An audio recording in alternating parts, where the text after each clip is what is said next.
This is the Steve Gruber Show. All right, welcome to it live from Detroit and kicking off another brand new day here on the Steve Gruber Show from the foxhole of freedom. Fighting for you every day, for this country, for you, for your family, for the future.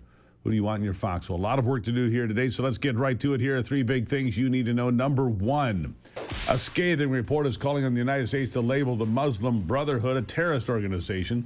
Says anything less puts American lives in jeopardy from radical terrorists that are already living right here. Number two, there's word coming out that President Trump is crafting a 28-point plan similar to what he created in Gaza in an effort to bring peace to Ukraine and end the war in Russia. And number three, a bit of breaking news to start today. President Donald Trump, if you missed it, did sign last night the deal to release all the Epstein materials, the files, the list, whatever there is. It's signed. Let the games begin. We begin here, though. Today, we're watching an entire generation of young men drift. Angry, aimless, medicated. There are more men on Ritalin in America than in any other country. They're addicted to screens and told from every corner that they're the very thing that could save them. Their God-given masculinity is the actual problem. I'm here to tell you that it's a lie, straight from the pit. And the numbers need to be looked at. Professor Scott Galloway, and he is no conservative, mind you.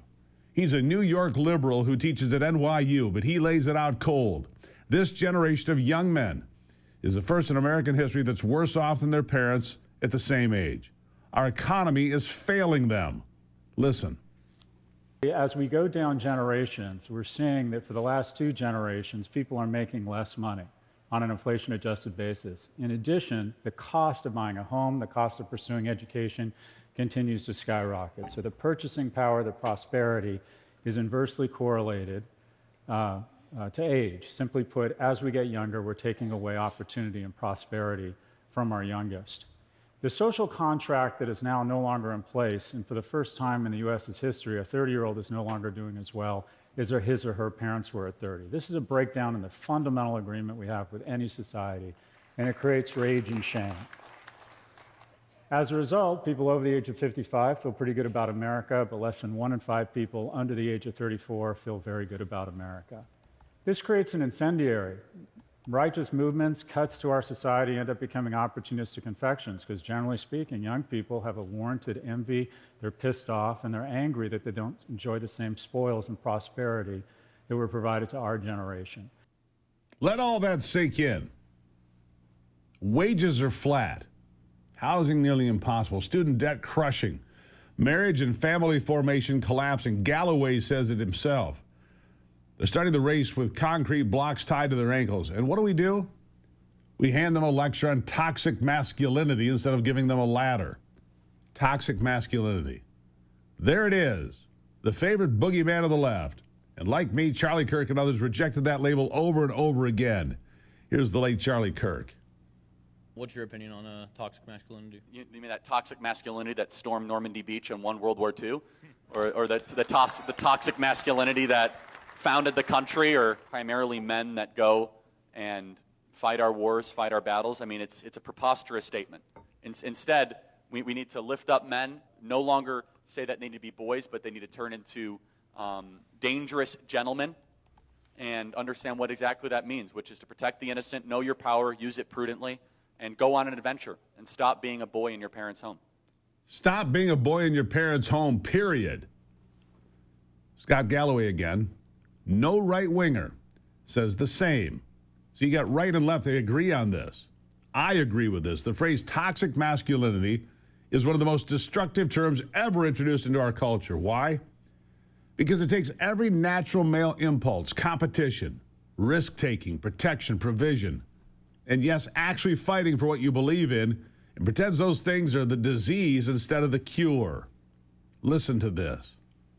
We've been celebrating femininity as we should, and we should do nothing to get in the way of the fact that women are doing really well. But let's also celebrate our young men and recognize that being risk aggressive, being a provider, being strong, wanting to be fit such you can protect and provide, those are wonderful things. Let's stop pathologizing it. Let's embrace femininity, but let's also, for God's sakes, embrace masculinity. There's no such thing as toxic masculinity. There's cruelty, there's criminal behavior, there's abuse of power. But if you do any of those things, you are not masculine. Yes. That is anti-masculine. He's exactly right. There is no such thing as toxic masculinity. It's a boogeyman, like I said, designed to make men feel shame and withdraw into the shadows. Young men today have been told that to be too loud is to be dangerous. To be ambitious is to be greedy. To want to fight for something is to be a potential school shooter. Come on. They've been shamed for standing too tall, speaking too directly, or, God forbid, failing at asking a girl out and then trying again if they get turned down. Galloway nails this too. A man's superpower, he says, is his ability to endure rejection. You get no 1,000 times on the field, in the job market, in dating, in sales, and you just keep swinging. Here's more. When men are willing to take risks, develop a kindness practice, show resilience, dress better for God's sake, shower, work out, these things are really important, and they teach people, the young men, the most important thing in life, and that's the following: your ability to endure rejection. If you want to score above your weight class economically or romantically, then get ready to get out a big spoon and eat shit. Your ability to endure no, the only way you ever get to amazing yeses is with a lot of no's. Yeah. They need strong men in their lives to teach them that. They do, the young men. But the left has built a culture that punishes swinging and rewards curling up on a ball in the fetal position in the living room. And who's paying the price more? Boys raised without dads. When we raise weak men, they become weak fathers, or even worse, they fail to become one at all. The American Freedom Alliance ran the data. Listen to this. There's a bunch of kids coming home from the hospital, and then they come home to a home, and there's no man in the house. Big deal. What's the so what? Well, if you look at I don't know if you can read that well, if you look at the data, and Dr. Farrell went through some of this, I mean, this is a well-researched area. The data is presented very well. To me, it's unassailable. But if you look at any outcome, if you look at any measure of performance with kids with dads versus kids without dads, it's an extraordinary story that is told. So you look at the first thing, just poverty. People say they don't like poverty. Okay. Well, a kid without a dad is 4 times more likely to live in poverty than a kid with a dad. Is that surprising? Not to me. Not to me. You got a single mom busting her ass trying to raise a bunch of kids, no dad in the house. It's not surprising that so many of them live in poverty. Look at some of the others. Behavioral problems. The suicide stories were tragic today. Infant mortality. Likely to go to prison. Likely to commit crime. Join gangs. Being a girl. Getting pregnant. On and on and on and on. It's a very sad story. To me, it is compelling. It is compelling. The left acts like the nuclear family is an ancient relic. We'll pick up there when we come back. We need real men in this country. Toxic masculinity is garbage. There is no such thing. There are real men, and we need more of them, and more dads, too. I'll be right back.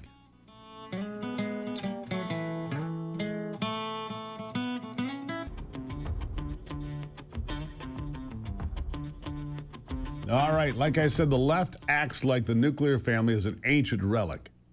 They've ripped the blueprint out of society's hands and then act shocked when homes collapse. But here's the good news, and I mean shouted from the rooftops good news. They're waking up. Young men are starting to say no more. They hear Dave Portnoy, a guy who built Barstool Sports from nothing, call it like it is. The Democratic Party has become anti-normal, dude. Here it is. What happened to the Democrats? Why did they lose so many young men?